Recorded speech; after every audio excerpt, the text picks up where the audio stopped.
Yes, I originally heard about Sai Baba from my brother-in-law, who had, through his family, and connected with Arthur Hillcoat. And he went over to Puttapati in 1982. And when they came back, they were effervescent about this guru that they had met. And we were quite worried about them, that they'd got caught up in a cult. And of course, being associated with Indian gurus in any way was just not part of the culture I grew up in. I grew up on a dairy farm, and I had been in local government, and was I'd left local government, and so I first heard about him when I was 40. My wife read a book by Shakuntala Balu called Living Divinity, and she burst into tears in page 3 and knew she had found the avatar. But it appeared that I was a harder nut to crack, and I didn't want to have anything to do with Sai Baba. Jill wanted to go, and eventually she said she was going, taking the children. I could come if I wanted to, but she was going. And so eventually I climbed on the plane, principally because I didn't want to cook for myself over Christmas. And on arriving there, we sat down in darshan, and Swami came out and looked over them, looked across our men's side, and his eyes caught mine. And here I am sitting there, totally not even knowing what darshan is, not having read anything about the Guru. And when his eyes met mine, something occurred that I could not comprehend was possible.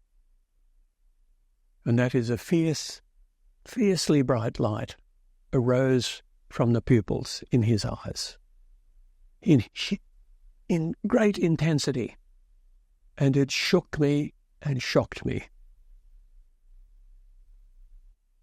And the air rushed out of my chest. I could not believe what I was seeing. Incomprehensible for me and my cultural background. And in a moment when I regained my composure, I spoke to my son and said, "Did you see that?" And in a monotone voice he said, "See what?" And I knew he didn't see what I saw. So I didn't share that experience with anyone in my family. And the next evening, I told my wife what had happened.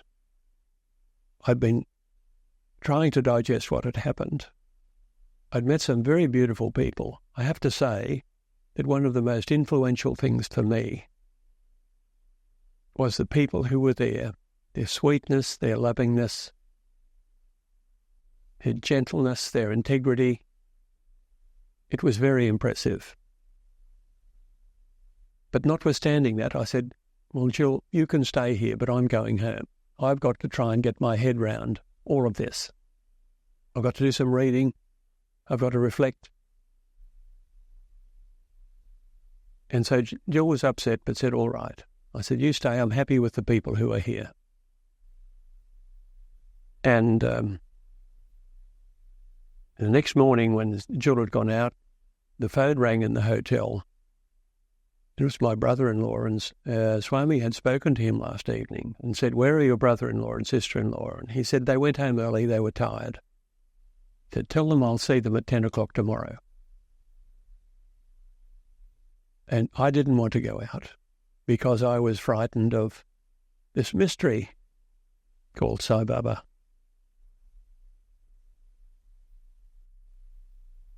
But eventually my brother-in-law told me, "Come."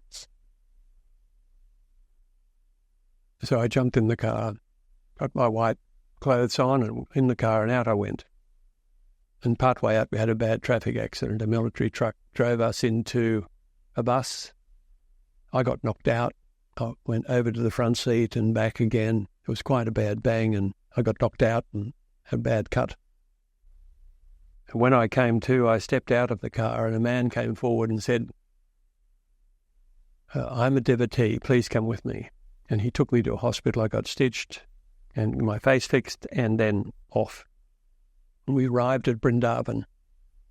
This was in Whitefield. And Swami had taken everyone in, and my brother-in-law ran down the stairs. Swami had said, "He's outside now, go and get him." So in we went.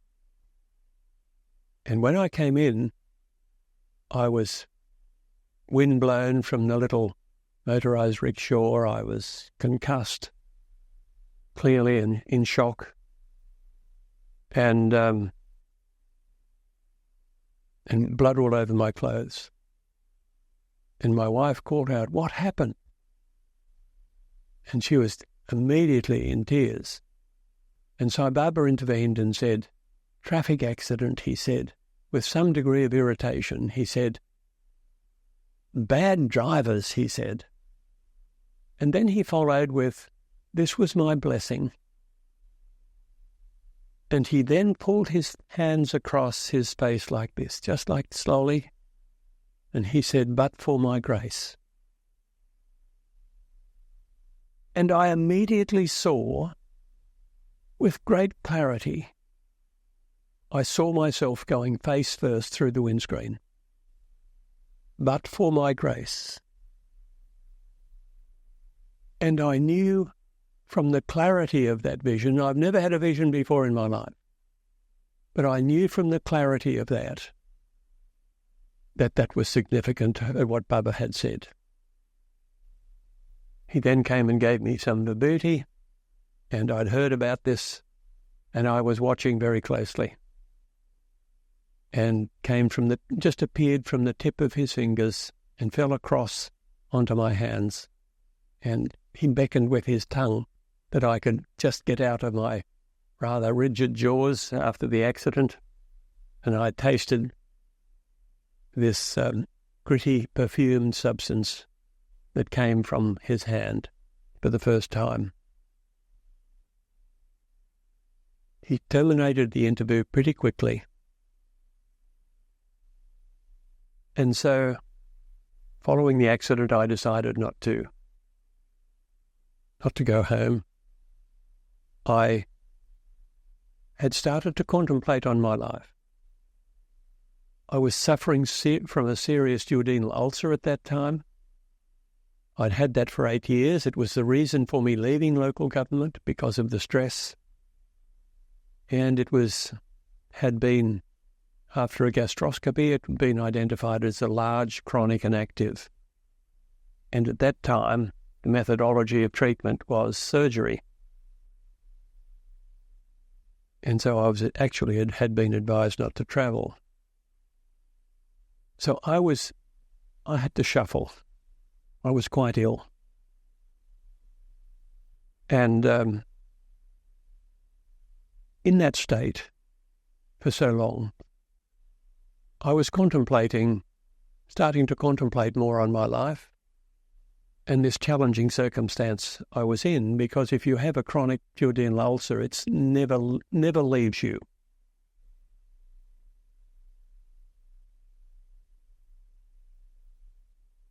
And on New Year's Eve, we went into the Budgeon Hall, and there was no seating. A small Budgeon Hall was packed and there was nowhere to sit, and I was pushed, and finally sat in the front, only 3 metres from Baba. And the singing for the first time was very beautiful for me that evening. Initially it was rather strange, and I didn't understand the devotional singing style. But the women singing that night, I remember being very sweet. And Baba went down and walked between the men and women. And I felt a prayer from the depth of my heart. If God exists, I want to experience the divine in my heart.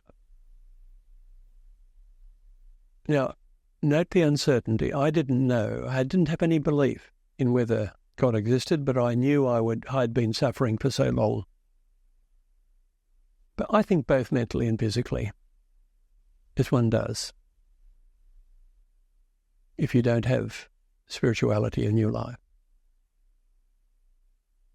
And Baba came back and sat down, and for the first time, he looked at me and smiled sweetly and touched his lip. I still had my pad over my lip, and that disarmed me. And then he looked again and showered me with what I can only describe is divine love. It filled me to the highest level. And in great joy, I burst into tears. And I put my head down, and Swami came over. I hadn't realised. I opened my eyes and I saw his feet. And I looked up and he said, "Very soon." I didn't realise it immediately, but I know now that that was the answer to my prayer. I want God to come into my life. I want to experience God exists. And then he left.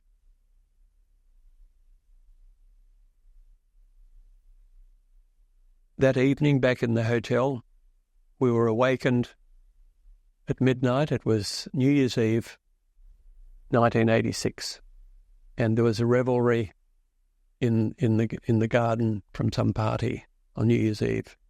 And I was going back to sleep, and I suddenly felt these great shocks of energy coming through me.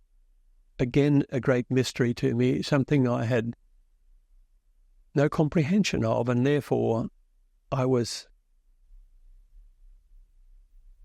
not puzzled. It was beautiful and yet alarming through not knowing what it was.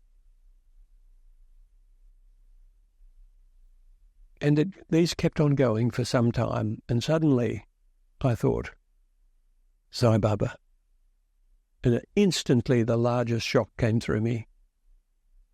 And that was the moment where I accepted that God existed and that Sai Baba was an avatar, and I was aware of his omnipresence. The next morning I was so elevated. Spiritually, I was on a high, for those experiences went all night, up until 3.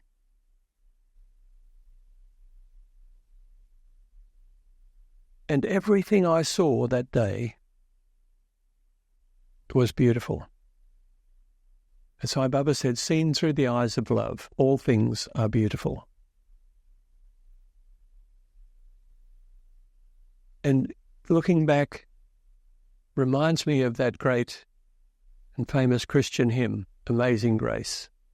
How precious did that grace appear, the hour I first believed. And we were passing along slowly and creeping along in the traffic. And I looked across and saw a beggar with one leg and limping in pain, grimacing each time he moved. He was only about 10 metres away. And I felt this swell from my heart in that state of being that I was. It didn't come from my mind. I almost felt the swell. May God bless you, to this beggar. The beggar dissolved into light in front of me, into a ball of light, and moved across the pavement to me. And reformed at the window, and I saw in his face the most joyful expression that I had ever seen. And it was a return of the love that I had expressed. Love begets love, as Jesus said. One can never be the same after experiencing such things. At a later time, a week later, we're in Puttapati. Baba had travelled back to Puttapati. And we were called into interview. And Baba took my hand and he touched his stomach and said, "When I looked at you, your spot was gone." What I failed to tell you a moment ago is after Baba had looked at me that night and showered me with love, I said to my wife, "I feel so well, I'm going to stop taking the cimetidine that I'd been taking." And she was quite cross and said, "Look, I'll be nursing you in no time." But I didn't. I have been well from that day, after 8 years of suffering. When I looked at you, your spot was gone. So I was really patched up and turned around. And for someone who has a background in farming, an Australian guy, grown up with a Christian tradition, this was really quite a revelation for me. And it really helped me understand a great deal of the teachings in the Bible. It actually helped me to love Jesus for the first time. I could understand that the miracles of Jesus that are reported in the Bibles, because I had seen them, I had experienced them. And one of the most beautiful things I've found for Sai Baba's teachings is that you don't have to leave your faith. Become a better person in the religion of your birth. That is his message. If you choose to follow Sai Baba, so be it. But there is no promotion. That, to me, is very beautiful. And the effect of his teachings that have had on my life, it allows me to approach everyone with confidence, with joy, for I know their inner beauty.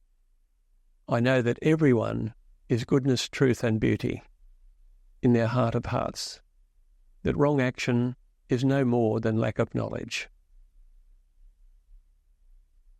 I think for the moment that's all I'd like to say, till I collect some other thoughts. But dear brothers and sisters who might be watching this, I wish you all well in your spiritual journey and trust that you find great happiness and that you find love everywhere. Om Sai Ram.